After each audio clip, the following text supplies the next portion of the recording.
ہر قسم کی حمد و ثنا اللہ ذوالجلال والاکرام کے لیے، وہ اللہ جو زبردستوں کا زبردست ہے، طاقتوروں کا طاقتور ہے، علی کل شیء قدیر ہے، فعال لما یرید ہے، مختار کل ہے، مشکل کشا ہے، بگڑی بنانے والا ہے، بے اولادوں کو اولاد عطا کرنے والا ہے، فقیروں کو تونگر فرمانے والا ہے۔ لاکھوں کروڑوں درود و سلام ہوں انبیاء کرام علیہم السلام پر،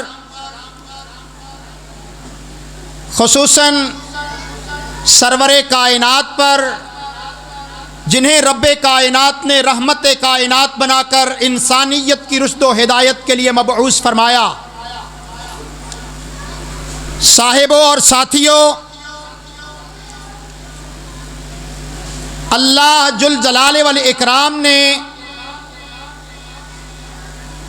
جب سے انسانیت کا سلسلہ پیدا کیا، تب سے انبیاء اور رسل کو اللہ تبارک و تعالی نے اس دنیا میں مبعوث فرمایا۔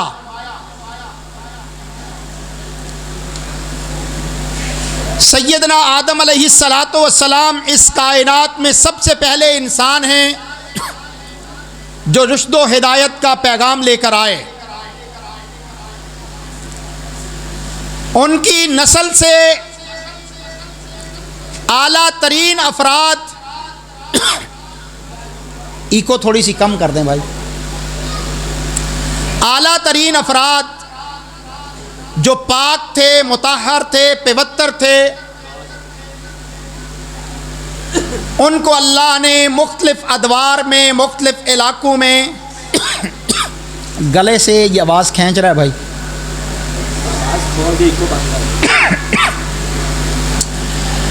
مختلف اوقات میں، مختلف زمانوں میں، مختلف جگہوں پر، مختلف قبیلوں میں اللہ تعالیٰ نے نبی اور رسولوں کو بھیجا۔ وما ارسلنا من رسول الا لیطاع باذن اللہ۔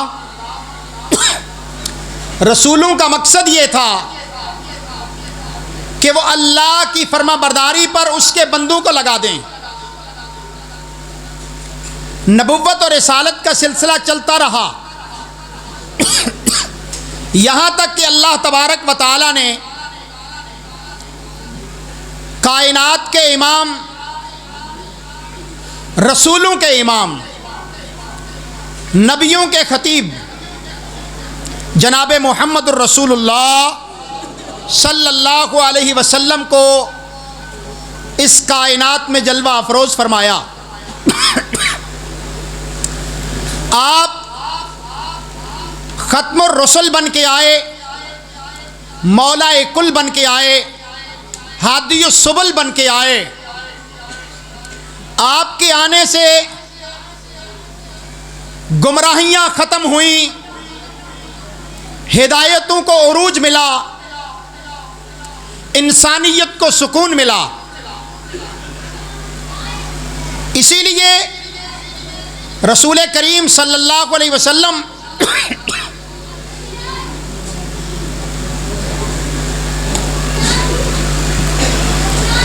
فرماتے ہیں کہ اللہ تبارک و تعالی نے مجھے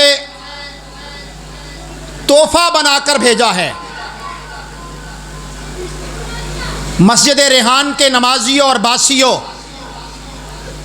میرے اور آپ کے رسول اللہ تبارک و تعالی کی طرف سے تحفہ ہیں۔ وَرَحْمَةٌ، آپ انسانیت کے لیے رحمت کا باعث بن کے آئے ہیں۔ ایسی شخصیت جو اللہ کی طرف سے رحمت ہو اور تحفہ ہو،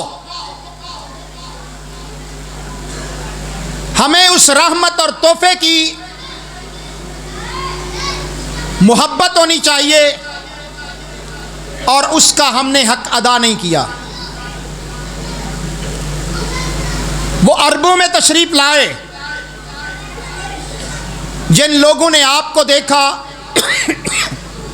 انہوں نے آپ پر اپنی جانوں کو نچھاور کر دیا،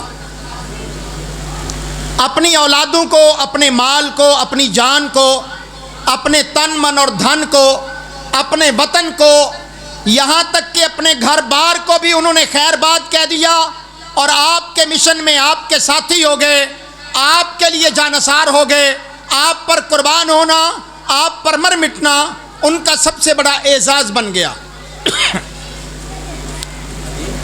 نبی کریم صلی اللہ علیہ وسلم جابر بن عبداللہ رضی اللہ عنہ حدیث بیان کرتے ہیں کہ اللہ کے رسول صلی اللہ علیہ وسلم کے پاس فرشتے آئے اور نبی صلی اللہ علیہ وسلم سوئے ہوئے تھے۔ ان میں سے ایک فرشتے نے اللہ کے رسول صلی اللہ علیہ وسلم کے متعلق ایک بات کہی۔ انہوں نے کہا فدار الجنہ، انسانوں کو جنت سے نکالا گیا تھا، واپسی بھی ان کی جنت میں ہونی ہے۔ والدائی محمد، جنت کی طرف بلانے والے دائی، دعوت دینے والے محمد صلی اللہ علیہ وسلم ہیں۔ فمن اطاع محمدن، جس شخص نے بھی، وہ جس رنگ و نسل سے ہے، جس قبیلے اور جس علاقے سے ہے، اس نے محمد صلی اللہ علیہ وسلم کی دعوت کو قبول کر لیا، اطاعت اور فرما برداری پر لگ گیا، وہ جنت میں داخل ہوگا۔ اس نے یقیناً اللہ کی اطاعت کی اور اس اطاعت کے بدلے میں اللہ اسے جنت دے گا۔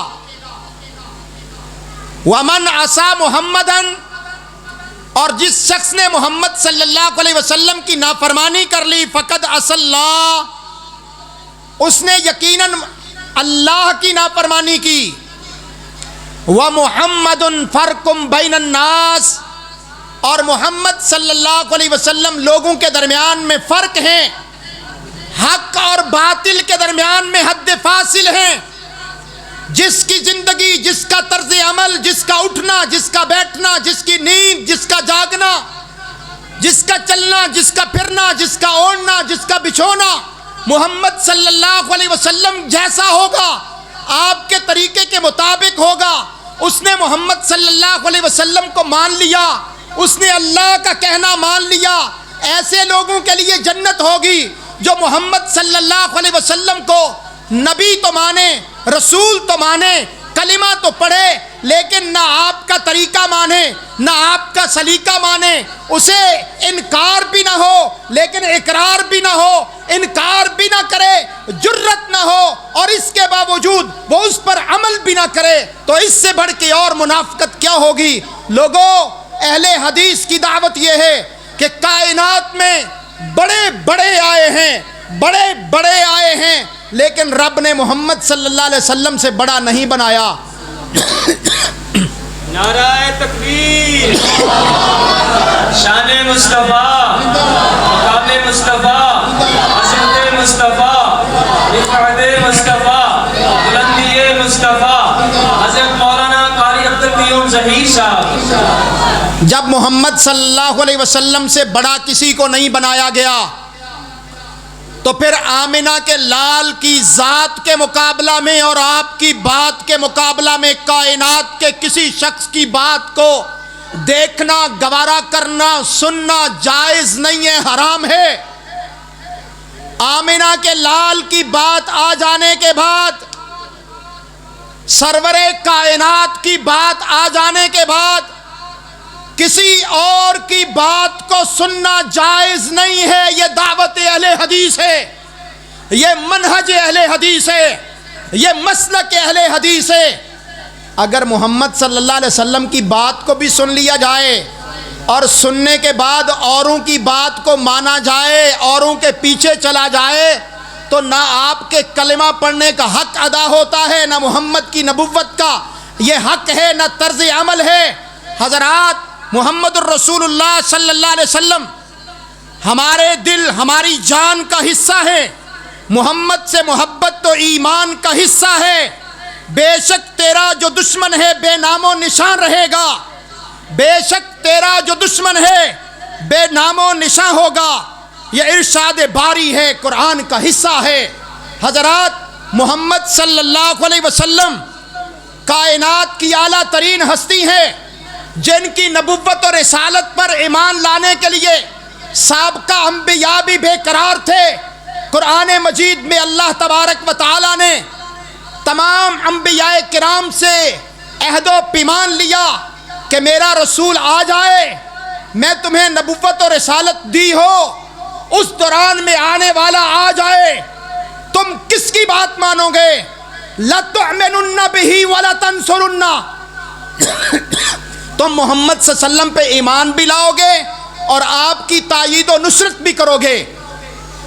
نبی کائنات محمد الرسول اللہ صلی اللہ علیہ وسلم کو اتنی بڑی امامت اور قیادت ملی ہے کہ آپ کے ہوتے ہوئے ابراہیم خلیل اللہ بھی مصلی امامت پہ نہیں کھڑے ہو سکتے، آپ کے ہوتے ہوئے بھی آدم صفیہ اللہ بھی مصلی امامت پہ کھڑے نہیں ہو سکتے۔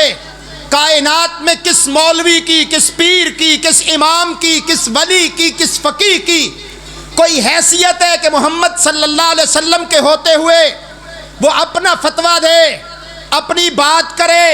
لوگوں آؤ، ہماری دعوت نہ تو آپ کو کسی شہر کی طرف بلاتی ہے، نہ کسی اور کی طرف لے کے جانے کی دعوت ہے، ایک ہی دعوت ہے کہ لوگوں آ جاؤ، رب کے قرآن کی طرف آ جاؤ، محمد کے فرمان کی طرف آ جاؤ۔ اور دین کے اندر زندگی کی ساری مشکلات کا حل موجود ہے، دین کے اندر ہر مسئلے کا سلوشن موجود ہے۔ کوئی مسئلہ اللہ کی قسم کھا کے کہتا ہوں قیامت تک کے لیے ایسا نہیں ہے جو محمد رسول اللہ صلی اللہ علیہ وسلم نے حل نہ کر دیا ہو، اس کی رہنمائی نہ کر دی ہو۔ فرمایا الیوم اکملت لکم دینکم واتممت علیکم نعمتی ورضیت لکم الاسلام دینا، میں نے دین اسلام تمہارے اوپر مکمل بھی کر دیا، پسند بھی کر لیا، اور قیامت تک کے لیے اسے نعمت عظمیٰ کے طور پہ تمہارے لیے میں نے اسے مکمل کر کے چھوڑ دیا۔ حضرات، آج دین اسلام کی دعوت کوئی بھی دے، کہیں سے بھی اٹھے، آپ کا حق بنتا ہے اس آواز کو سنا جائے، اس آواز کو پرکھا جائے، اس آواز کو چیک کیا جائے۔ اگر وہ آواز کتاب و سنت کے مطابق ہے، سلف صالحین کے مطابق ہے، اسے سر آنکھوں پہ بٹھایا جائے، اسے سینے سے لگایا جائے اور اس کے مطابق زندگی کو بسر کیا جائے، کیونکہ اسی کے اندر اس دنیا کی بھی کامیابی ہے، آخرت بھی کامیابی ہے۔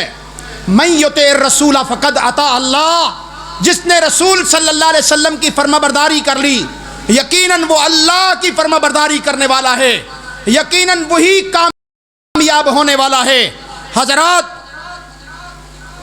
آپ کو ایک واقعہ، ایک قصہ سنانے لگا ہوں۔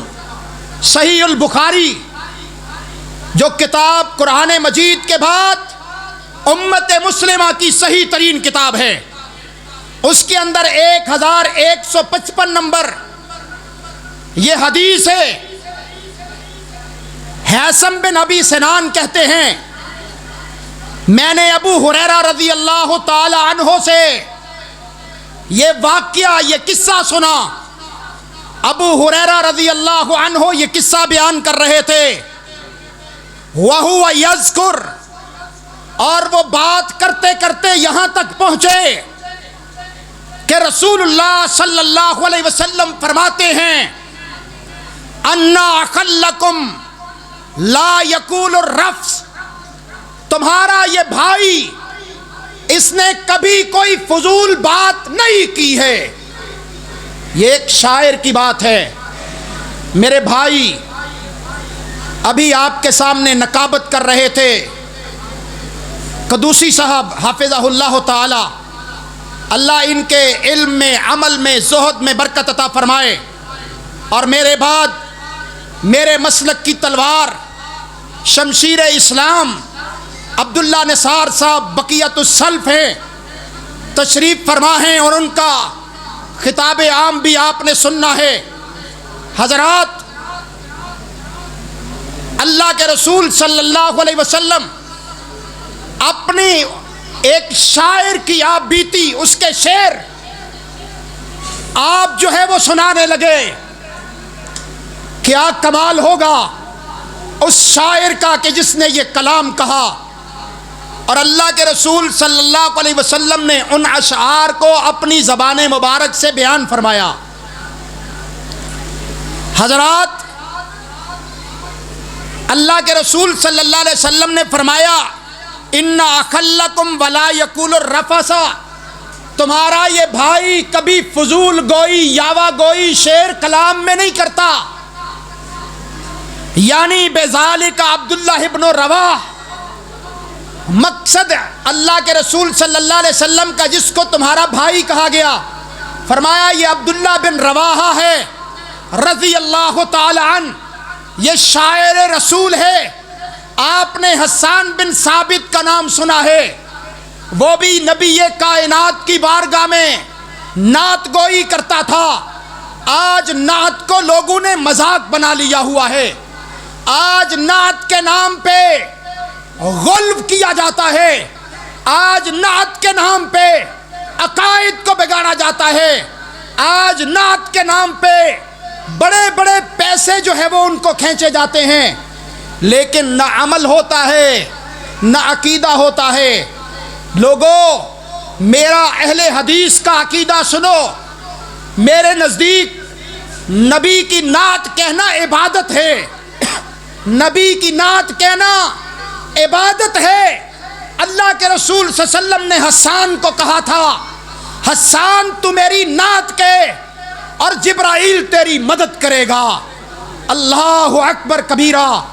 لیکن نعت نعت ہونی چاہیے، نعت میں غلو نہیں ہونا چاہیے، نعت میں شرک نہیں ہونا چاہیے.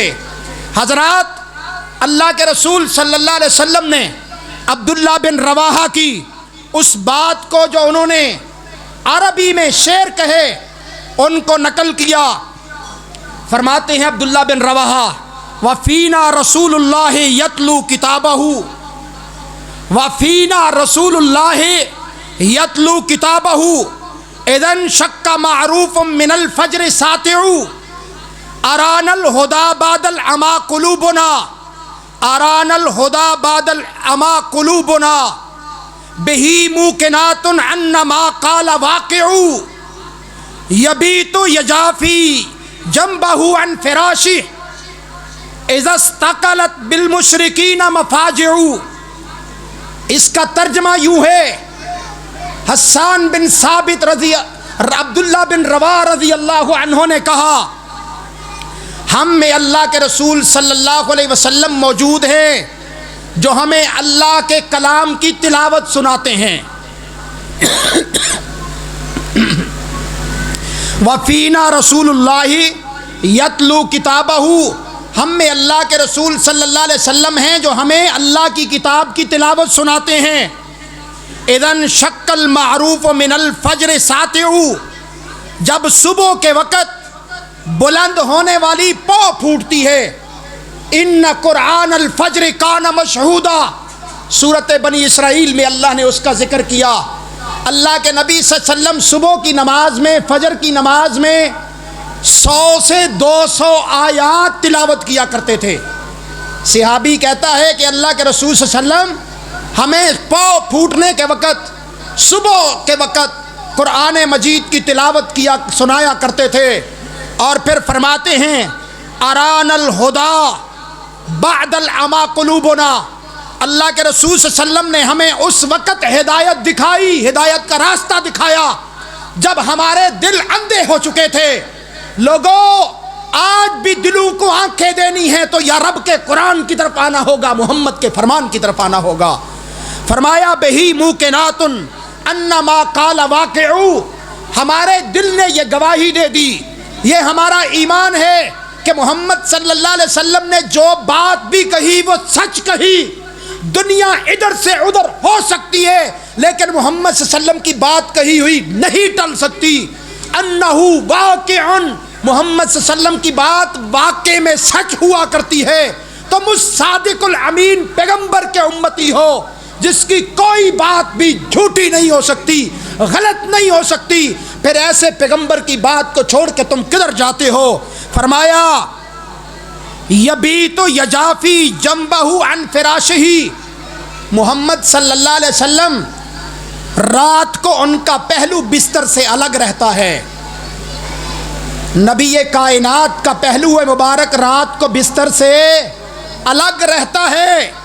اذا استیقظت بالمشرکین مفاجع، جبکہ مشرکین کے بستر بوجھل ہوتے ہیں ان کے بھار اور ان کے سونے کی وجہ سے۔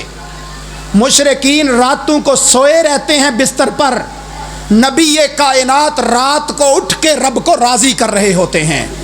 حضرات یہ صحیح بخاری کی حدیث ہے، عبداللہ بن رواحہ کے شعر ہیں اور نبی کائنات کی زبان سے بیان ہوئے ہیں۔ تتجافى جنوبهم عن المضاجع يدعون ربهم خوفا وطمعا ومما رزقناهم ينفقون، ان کے پہلو رات کے وقت بستروں سے علیحدہ ہوتے ہیں، وہ رب کو راضی کرنے کے لیے اس کے آگے رکوع میں سجود میں پڑے ہوتے ہیں۔ یہ وہی بات ہے جس کو میرے رب نے کہا قم فانذر وربک فکبر، اے کملی والے کھڑے ہوئے رب کی تعریف بیان کیجئے، یا ایھا المدثر، اللہ اکبر، جس کو نبی اللہ کہیں مزمل کہے کہیں مدثر کہے، اور میرا رب میرے پیغمبر کو کہے قم اللیل الا قلیلا، اے حبیب اتنی رات میری بڑائی بیان نہ کیجئے، ساری رات نہیں، کچھ دیر کے لیے جا کے بستر پہ راحت بھی فرما لیجئے، استراحت بھی فرما لیجئے، آپ سو بھی جایا کیجئے، کیونکہ آپ کا سارا دن امت کو ہدایت کی طرف لگانے کے لیے ہوتا ہے، سارا دن میرے پیغمبر امت کو رہنمائی کے لیے ہوتے ہیں۔ فَلَعَلَّكَ بَاخِعٌ نَفْسَكَ عَلَىٰ آثَارِهِمْ إِن لَّمْ يُؤْمِنُوا بِهَٰذَا الْحَدِيثِ آسَفًا، اللہ کے نبی سارا دن امت کے پیچھے ہوتے ہیں، آؤ لوگو رب کی جنت کی طرف آ جاؤ، جہنم سے بچ جاؤ۔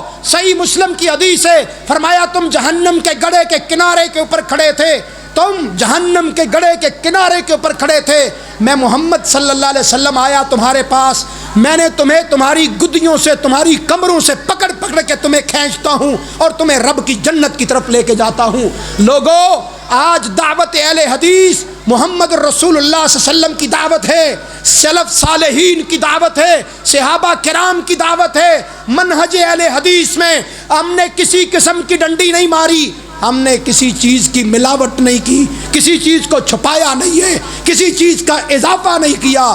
آؤ محمد رسول اللہ صلی اللہ علیہ وسلم کے دامن سے چمٹنا ہے، قیامت کے دن شفاعت لینی ہے، نبی کریم صلی اللہ علیہ وسلم کے ہاتھوں سے حوض کوثر کا پانی پینا ہے۔ تو اہل حدیث کے دعوت حق میں اس کارواں میں اس قافلے میں شامل ہو جائیے۔ اللہ کی قسم ہے اگر تم خالص دین پہ عبد القیوم ظہیر کے کہنے کی وجہ سے کھڑے ہو جاتے ہو، قیامت کے دن تمہیں نبی کائنات کے ہاتھوں سے حوض کوثر کا پانی پلانے کی ہم ضمانت دیتے ہیں۔ دنیا کا کوئی اور عالم کسی اور فقہ کو کسی اور مکتبہ فکر سے تعلق رکھنے والا آپ کو یہ دعوت یہ گارنٹی نہیں دے سکتا۔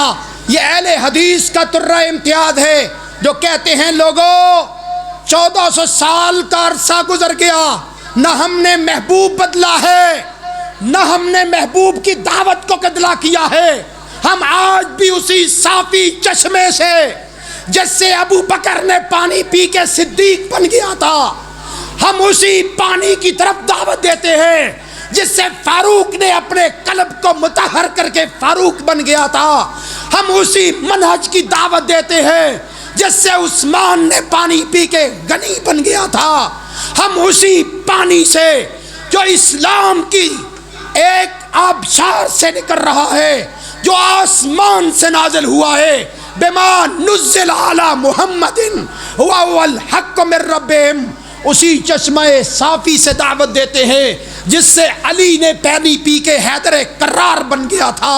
آؤ اس دعوت کے ساتھ چمٹ جاؤ، قیامت کے دن رب کائنات کے رسول محمد صلی اللہ علیہ وسلم کے حوض کوثر سے پانی لے کے دینے کا وعدہ ہم کرتے ہیں۔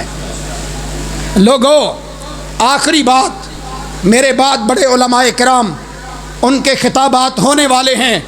ایک عمل بتانے لگا ہوں، آج کا نوجوان، آج کا بزرگ، لاہوریوں بات غور سے سن لینا اور یہاں پر دعا کرنا حاجی یعقوب رحمت اللہ تعالی علیہ کے لیے کہ جنہوں نے مسجد ریحان کا پودا لگایا۔ اللہ کی قسم حاجی صاحب مجھ سے بڑا پیار کرتے تھے، بڑی محبت کرتے تھے، بڑی شفقت کرتے تھے۔ اللہ ان کی قبر کو نور سے بھر دے، ان کی حسنات میں مسلسل اضافہ فرماتا رہے۔ حضرات، ایک حدیث سنا کے اپنی بات کو ختم کرتا ہوں۔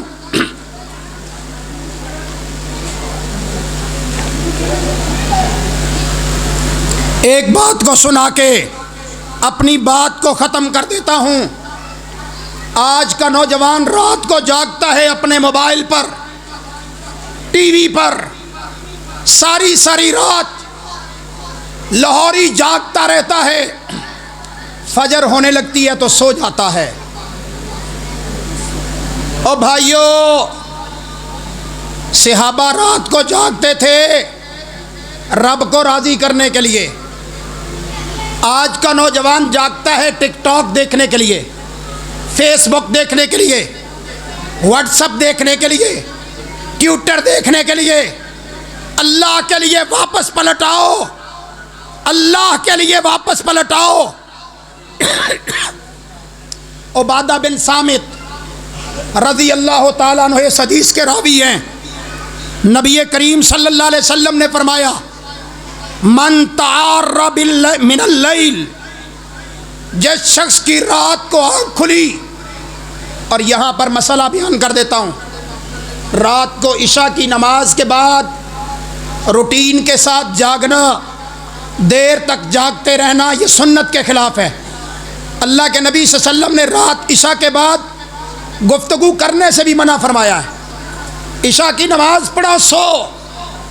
فرمایا جو شخص رات کو اس کی آنکھ کھل جائے، چاہے وہ واش روم میں جانا چاہتا ہے، چاہے کسی وجہ سے جاگتا ہے، من تعار من اللیل، رات کے وقت جاگے، فقال، اور وہ کہے لا الہ الا اللہ وحدہ لا شریک لہ لہ الملک ولہ الحمد وہو علی کل شیء قدیر، الحمدللہ، سبحان اللہ، ولا الہ الا اللہ واللہ اکبر، ولا حول ولا قوۃ الا باللہ، ثم قال اللہم اغفر لی۔